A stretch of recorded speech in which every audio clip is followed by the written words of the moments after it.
Əvvəl özümü də təqdim edim. Elmirə Əliyeva, Sumqayıt Dövlət Dram Teatrının rejissor assistenti işləmişəm və demək olar ki, işlədiyim müddətdə bütün teatr, kino aktyorlarını çox görmüşdüm, amma buraya gələndə mənə də deyirdim, mən də gəldim.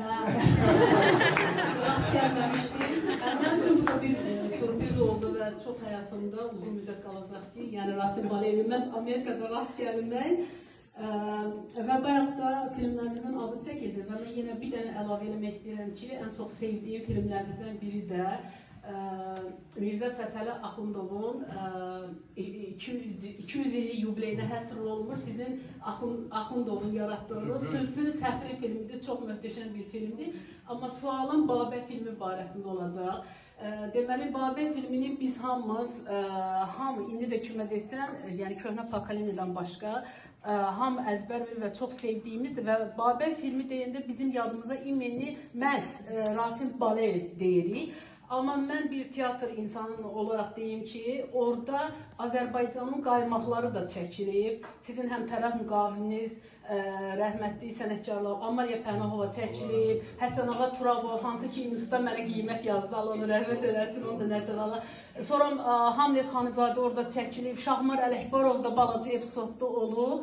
Yəni, mənə maraqlıdır ki, bu rejissorun bir hardasa ola bilər ki, yəni bütün o qaymaqların bir yerdə yığılması bir filmə, bir yandan da hər bir məşhur insanların, yəni ki, hər bir aktyorun da sözsüz ki, çoxlu, milyonlarla izləyicisi var idi. Onların sevgisi bir yerə yığılanda sözsüz ki, filmin daha da reytingi və ona baxmaq həvəsi. Çünki hərəmiz bir aktrisanı, məsəl üçün Amalya Pənahovanın orada sizlə danışmağı, monologu, o sizi dəvət edir filmdə.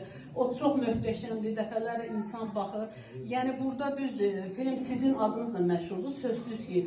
Amma mənə bu sual maraqlı idi ki, yenə də yəni onların da yığılması bu filmin hardasa daha da məşhurlaşması, hətta eseridə, yəni o vaxtı belə zaman olsa, yəqin ingilis dilində də, mən bilmirəm, bu film verilməyibsə, yəni bunu təşkil eləmək lazımdır ki, qoy bu filmlər olsun, gənc nəsillərimiz və hətta xaricdə yaşayanlarımız da bilsin. Və mənə maraqlıdır ki, o filmdə bu atların üstündə necə gedirdiniz, o qalın geyiminiz vardı, Babəyin geyimi və bir dəfə də sizin müsahibənizi görmüşdüm ki, paltarı belə əl vurdunuz, hansı bir verişdəydi, dediniz, indi buna qaldırmaq olmur, çox ağırdır, dediniz, özüm də təcrübəliyim, o vaxt onu necə geyinmişəm. Onların 12 kilo ağırlığı vardı. Bəli, bəli, yəni ki, o məni sıxırdı. Təşəkkür edirəm. Evet, çətin idi.